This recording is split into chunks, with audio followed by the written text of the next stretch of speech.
हमारे खास कार्यक्रम हथकड़ी में आज बात करेंगे ऐसे गिरोह की जो लोगों को मनपसंद कॉलेज में दाखिला दिलवाने के नाम पर ठगता है।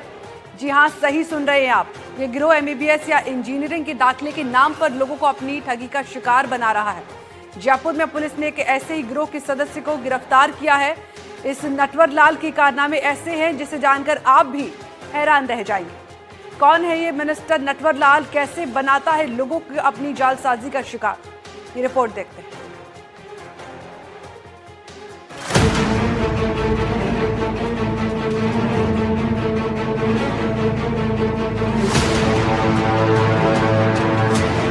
अगर आपका बेटा या बेटी डॉक्टर या इंजीनियर बनना चाहता है और उसका सिलेक्शन नीट या किसी भी कंपटीशन एग्जाम में हो गया है, भले ही अच्छी रैंक ना मिली हो, लेकिन आप अपनी पसंद के मेडिकल या इंजीनियरिंग कॉलेज में दाखिला भी चाहते हैं, और ऐसे में अगर कोई अनजान शख्स आपको मनपसंद कॉलेज में दाखिला दिलवाने का दावा करता है तो सावधान रहिएगा, आप बड़ी धोखेधड़ी के शिकार हो सकते हैं। ऐसा हम इसलिए बोल रहे हैं क्योंकि प्रदेश में इन दिनों एक ऐसा गिरोह सक्रिय है जो एमबीबीएस या इंजीनियरिंग में दाखिले के नाम पर लोगों को अपनी ठगी का शिकार बना रहा है। जयपुर में श्यामनगर थाना पुलिस ने ऐसे ही गिरोह के एक मिस्टर नटवर लाल को दबोचा है। इस मिस्टर नटवर लाल के कारनामे जानकर पुलिस भी हैरान है। पुलिस के चंगुल में फंसा मिस्टर नटवर लाल। मिस्टर नटवर लाल लोगों को बनाता है ठगी का शिकार, कभी सरकारी अधिकारी बनकर तो कभी रिश्तेदार बनकर। सीबीआई का लेटर दिखाकर धमकाता है मिस्टर नटवर, अलग अलग नाम बदलकर करता है जालसाजी। तस्वीरों में नजर आ रहे इस शख्स को जरा गौर से देखिए।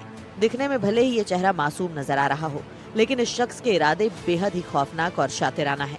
पुलिस की गिरफ्त में नजर आ रहे आरोपी का नाम विनीत जोशी उर्फ विवेक जोशी है। नाम भले ही इसका कोई भी हो, लेकिन ये शख्स कभी विनीत जोशी बनकर तो कभी विवेक जोशी बनकर बड़े अधिकारियों से अपने अच्छे ताल्लुकात बताकर लोगों को अपनी जालसाजी का शिकार बना रहा था। अपना शिकार करने के लिए ये मिस्टर नटवर लाल उन लोगों को चुनता जो इंजीनियर या डॉक्टर बनने का सपना देखते हैं। बस फिर क्या, एमबीबीएस या इंजीनियरिंग के लिए अच्छे नामी मेडिकल या इंजीनियरिंग कॉलेज में एडमिशन कराने के नाम पर इसने लोगों के साथ ठगी करना शुरू कर दिया। जयपुर के श्यामनगर के रहने वाले एक शख्स महेश कुमार अग्रवाल को आरोपी ने अपना शिकार बनाया था।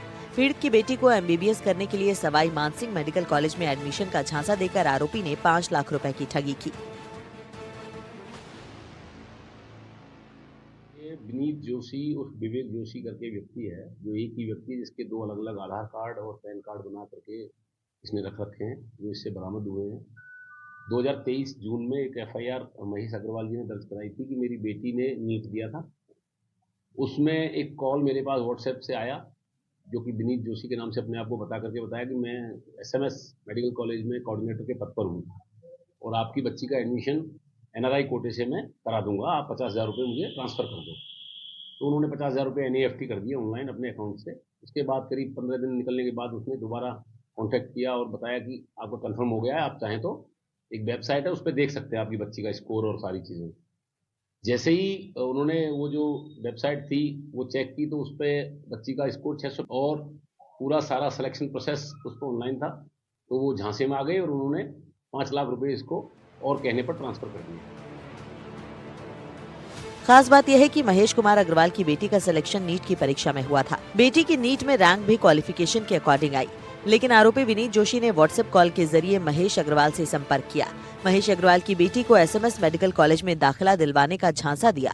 ठगी करने के लिए आरोपी ने एसएमएस मेडिकल कॉलेज से जुड़ी आधिकारिक सरकारी वेबसाइट भी बनाई। वेबसाइट पर फर्जीवाड़ा कर महेश अग्रवाल की बेटी का नाम भी अंकित कर दिया। पीड़ित महेश अग्रवाल विनीत जोशी के जाल में फंस गए। ऑनलाइन साइट पर बेटी का नाम देखकर पीड़ित ने विनीत जोशी के बताए अनुसार अलग अलग अकाउंट में करीब 5 लाख रुपए से ज्यादा की रकम जमा करा दी। जब एसएमएस मेडिकल कॉलेज से कोई इन्फॉर्मेशन या एडमिशन का लेटर नहीं मिला तो मिस्टर नटवर लाल की पूरी पोल खुल गई, लेकिन ठगी की रकम समेटकर आरोपी फरार हो गया। जैसे ही एडमिशन प्रोसेस पूरा हुआ और नंबर नहीं आया तो महेश अग्रवाल जी एसएमएस हॉस्पिटल की जो कोऑर्डिनेशन कमेटी थी, जो एडमिशन कमेटी थी, जो भी संबंधित व्यक्ति थे उनसे संपर्क किया। उन्होंने कहा नहीं हम इस तरह का कोई बात नहीं करते, हम किसी से कोई पैसा भी नहीं लेते हैं, हमारा जो भी पैसा होता है वो जो ऑनलाइन गवर्नमेंट की जो बैंक की जो शाखा है उसमें जमा करवाते हैं जरिए जो भी चेक या ड्राफ्ट से। तो इनको पता चला कि उक्त व्यक्ति द्वारा इनके साथ ऐसा फ्रॉड किया है, क्योंकि परिवादी भी बहुत पढ़ा लिखा और अच्छा सजग व्यक्ति था। उसने लगातार इनका पीछा किया, पुलिस को सहयोग भी किया है हमारे को, और बहुत सारी जानकारियां इकट्ठा करके दी। तो पता चला कि इसने रोहतक हरियाणा, उत्तर प्रदेश, मध्य प्रदेश और राजस्थान में 2-3 जगह ठगी कर रखी है इसी तरह से। और बहुत शातिर व्यक्ति है, पैसा जैसे ही इसके खाते में जाता है उस पैसे को फटाफट दूसरे खातों में ट्रांसफर करता है। उन खातों की जो केवाईसी है वो डाउटफुल है, क्योंकि जितने खातों की केवाईसी प्राप्त की गई उनका अस्तित्व एज ए व्यक्ति जो है कहीं मिला नहीं है अभी तक। इससे जो बरामदगी हुई है वो लैपटॉप, मोबाइल, अलवर के शिवाजी पार्क थाने में जो मुकदमा दर्ज है उसमें वहाँ 85 लाख की इसने ठगी की थी, वहाँ बरामदगी हुई है इससे, और उस बरामदगी को ही हमने हमारे मुकदमे का आधार बनाते हुए ही इसको अरेस्ट किया है और अभी अनुसंधान। यही नहीं, अगर आरोपी के फर्जीवाड़े का पता किसी को चल भी जाता तो कोई भी शख्स अपनी रकम वापस मांगता, जिसके बाद आरोपी विनीत जोशी उसे सीबीआई का एक फर्जी लेटर भेज देता था ताकि कोई भी उसकी शिकायत या मुकदमा पुलिस में ना कर सके। आरोपी विनीत जोशी ने महेश अग्रवाल को भी सीबीआई का एक लेटर भेजकर धमकाया था। साल 2023 में दर्ज हुए ठगी के मामले में पुलिस को आरोपी की लंबे समय से तलाश थी। श्यामनगर थाना पुलिस ने कार्रवाई करते हुए आरोपी को अलवर से गिरफ्तार कर लिया। आरोपी के खिलाफ गुरुग्राम, मध्य प्रदेश, उत्तर प्रदेश, दिल्ली, हरियाणा, राजस्थान समेत कई राज्यों में करोड़ों रुपए की ठगी के मामले दर्ज हैं। चौंकाने वाली बात यह है कि आरोपी ठगी की इस राशि को मल्टीपल डमी अकाउंट में ट्रांसफर करवाता था। तकनीकी रूप से आरोपी इतना एक्सपर्ट है कि कंप्यूटर से लेकर ऑनलाइन साइट्स बनाने, नाम बदलने, डॉक्यूमेंट बदलने और अकाउंट से जुड़े सभी काम बड़ी आसानी से करता है। आरोपी ने पूरे देश में सैकड़ों लोगों से ठगी की है और जो भी इससे पैसे मांगने की कोशिश करता तो उसको सीबीआई का डर दिखाता था।